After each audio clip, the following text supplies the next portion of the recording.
안녕하세요. 이 시간에는 거듭제곱근의 성질에 대해서 같이 공부해 볼 텐데, 거듭제곱근의 성질은 거듭제곱근 기호를 이용해서 표현된 수를 계산하는 방법이라고 이해하시면 되겠습니다.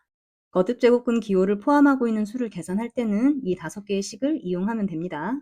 거듭제곱근의 정의에 의해서 여기에 사용된 m과 n은 이 이상의 자연수여야 하고, 여기에서 보이는 수들이 m과 n이 홀수이든 짝수이든 모두 실수가 되고 분모가 0이 되지 않도록 하기 위해서 a와 b의 범위를 양수로 제한했습니다. 여러분들이 a와 b가 양수라는 조건을 신경 쓰지 않고 무심코 계산하다 보면 이러한 수에 1번을 그대로 적용해서 -7이라고 하는 실수를 할 수 있습니다. 그러므로 제곱근 기호 안에서 보이는 수는 모두 양수로 맞춰놓고 계산하시기 바랍니다. 그래서 이 수를 계산할 때도 -7의 4제곱이 7의 4제곱과 같으므로 이렇게 바꾼 후에 1번을 적용해서 7이라고 계산해야 합니다.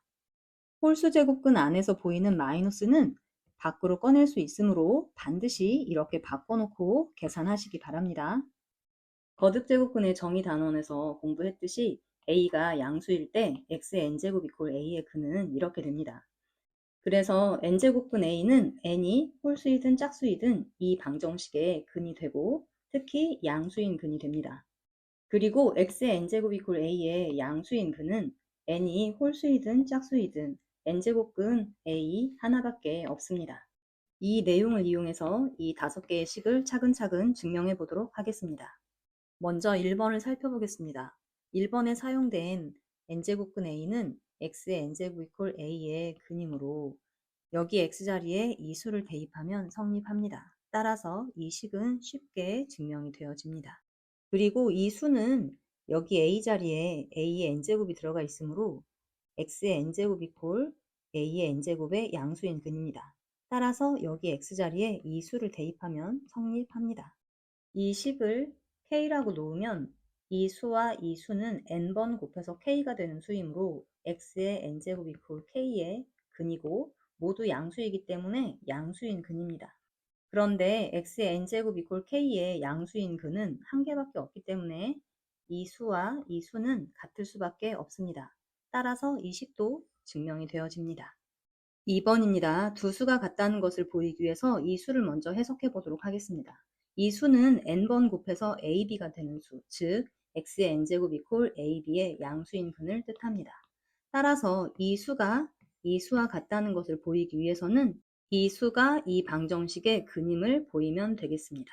x자리에 이 수를 대입하면 이렇게 써지고 지수법칙에 의해서 이렇게 정리가 됩니다. 이 각각은 1번에 의해서 a, b로 풀립니다. 따라서 이 수를 n번 곱해도 ab가 되어 이 수도 x의 n제곱 이퀄 ab의 양수인 근이 됩니다. 그런데 x의 n제곱 이퀄 ab의 양수인 근은 한 개밖에 없기 때문에 이 사실에 의해서 이 수와 이 수는 같아질 수밖에 없습니다.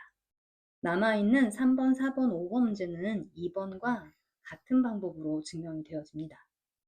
3번도 2번과 마찬가지로 이 수가 n번 곱해서 b분의 a가 되는 수이므로 x의 n제곱 이퀄 b분의 a의 양수인 근이고 이 수를 여기에 대입했을 때 성립한다는 것을 보이면 되므로 x자리에 이 수를 대입해 보겠습니다. 지수법칙에 의해서 이렇게 써지고 1번에 의해서 b분의 a하고 우리가 원하는 결과가 얻어져서 이 수도 x의 n제곱 이퀄 b분의 a의 양수인 근이 되어 이 수와 이 수가 같다고 증명이 되어집니다. 4번도 마찬가지로 이 수가 n번 곱해서 a의 m제곱이 되는 수이므로 x의 n제곱 이퀄 a의 m제곱의 양수인 근이 되므로 이 수가 이 방정식의 근임을 보이면 됩니다. 따라서 x자리에 이 수를 대입하고 계산해주면 되겠습니다. 지수법칙에 의해서 이 자리하고 이 자리는 바꿔줘도 되겠죠? 1번에 의해서 이 수는 a로 풀려서 우리가 원하는 대로 a의 m제곱이 얻어집니다.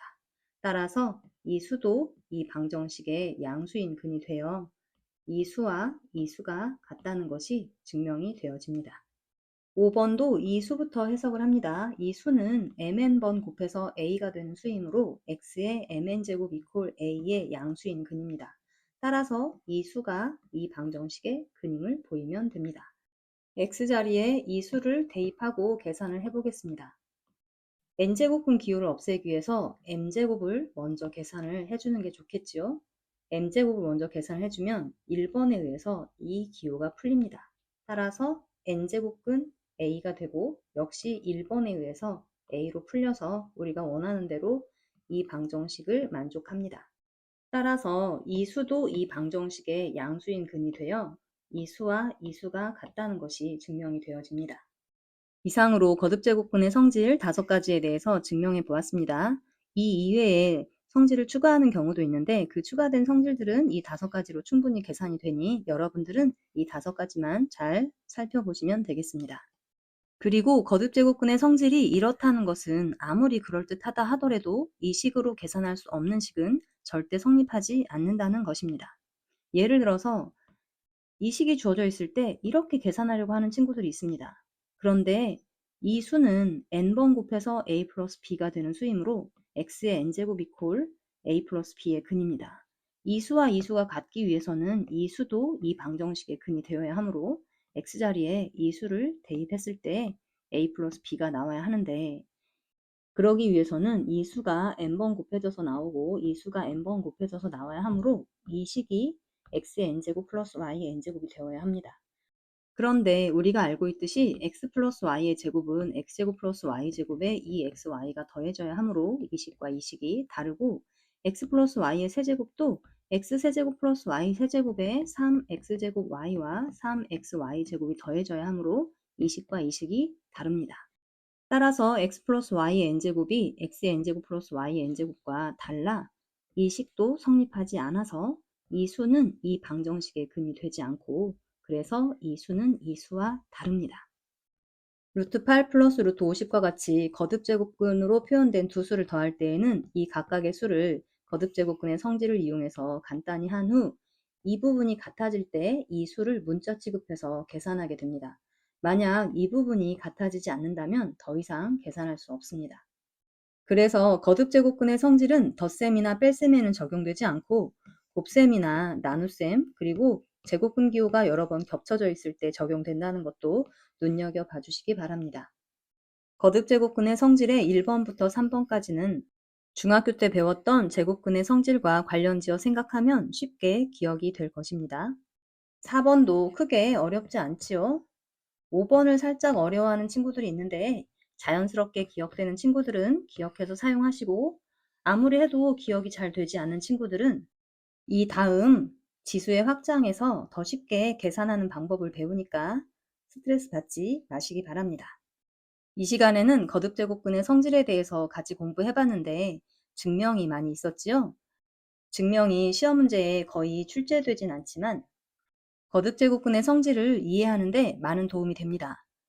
이 5개의 증명 과정이 매우 비슷하고 어렵지 않으니까 피하지 말고 도전하시기 바랍니다. 오늘도 수고하셨습니다.